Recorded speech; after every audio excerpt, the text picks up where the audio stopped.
There is a technique in creative writing that is incredibly useful. It's called show, don't tell.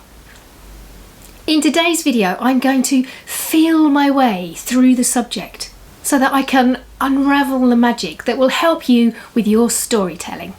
Gives me goosebumps just to think about it. On the other hand, I might just explain what show, don't tell means. At the end of the video, you'll be able to tell how cunning that intro was. These things don't just write themselves, you know.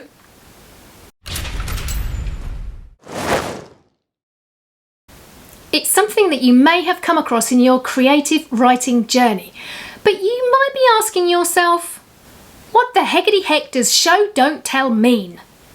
I mean, it's 3 words that I understand, but I want you to define it and tell me how I can use it. Please.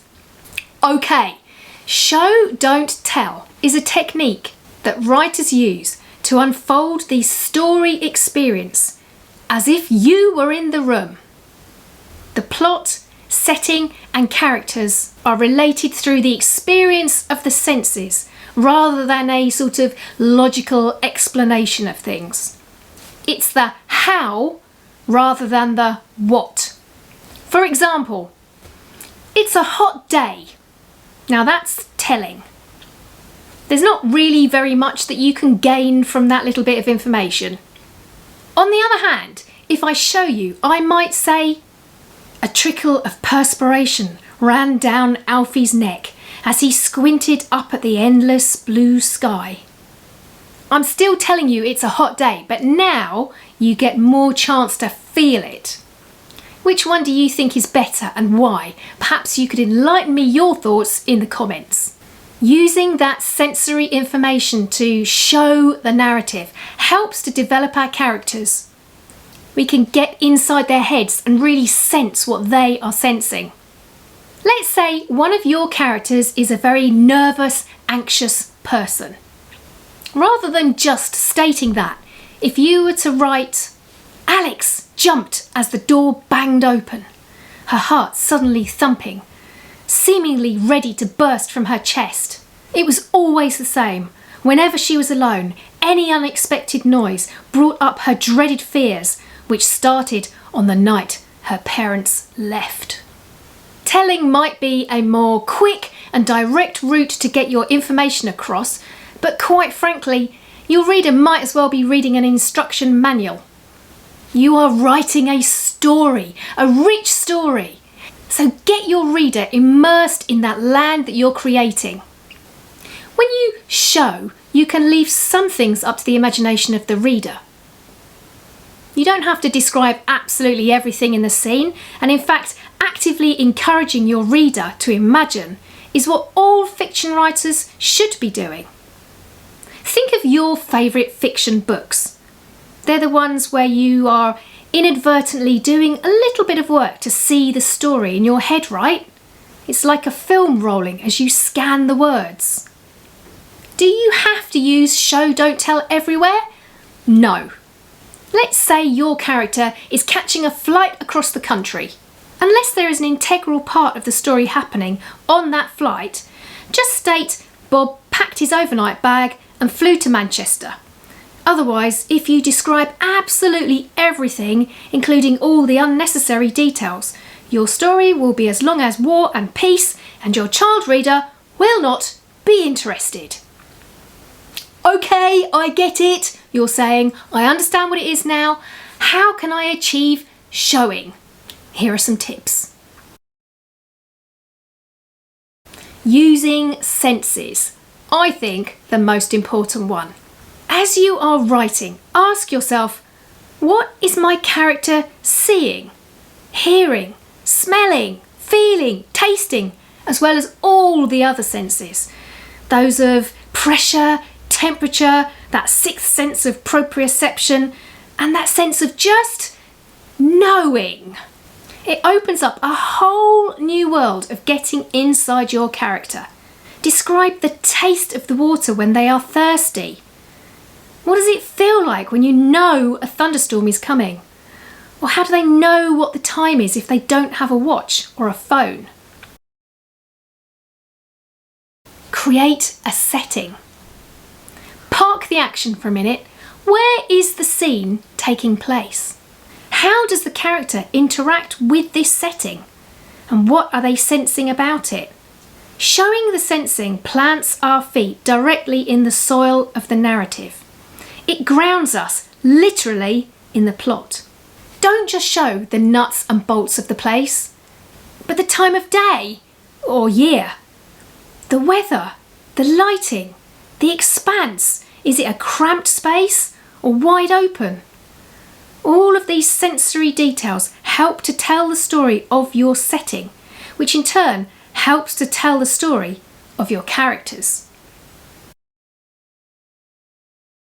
Dialogue.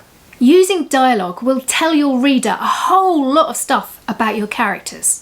It can be really expressive in a way that just stating the facts cannot. Do they use long sentences or monosyllabic grunts? Do they have a formal way of speaking or use a lot of relaxed slang? And what's the rhythm of their speech? Is it calm and confident or staccato and nervous? A great dialogue can break up the narrative. Instead of having a huge paragraph of descriptive text, you could try retelling it in conversation.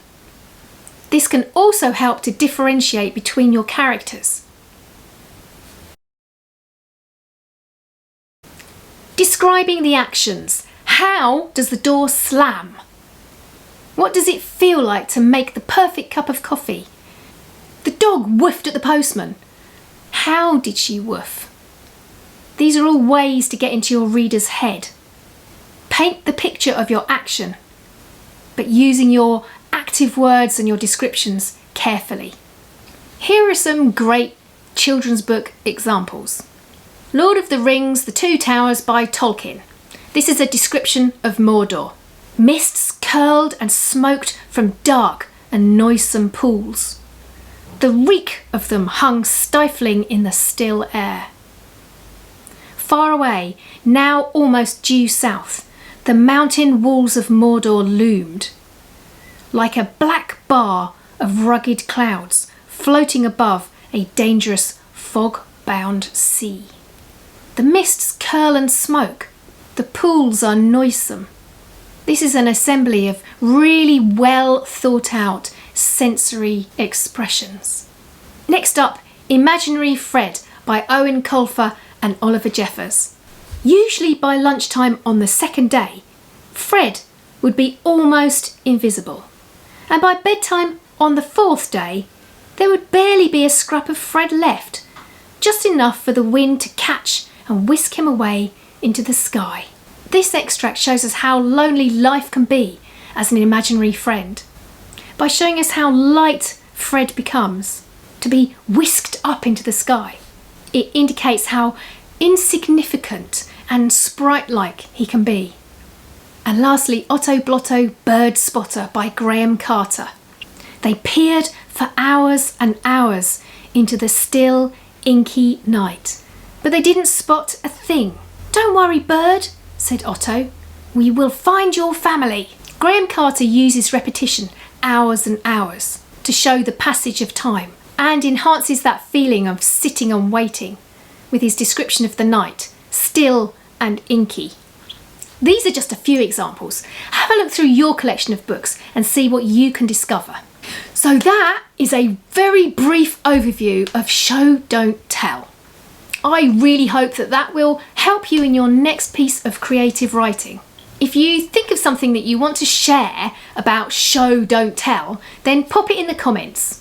I always read the comments, even if they were posted on videos that I made ages ago. If you'd like further artist tutorials, I have a variety of short courses that will help you. There are real-time sessions looking at painting, drawing and marker pens, among others.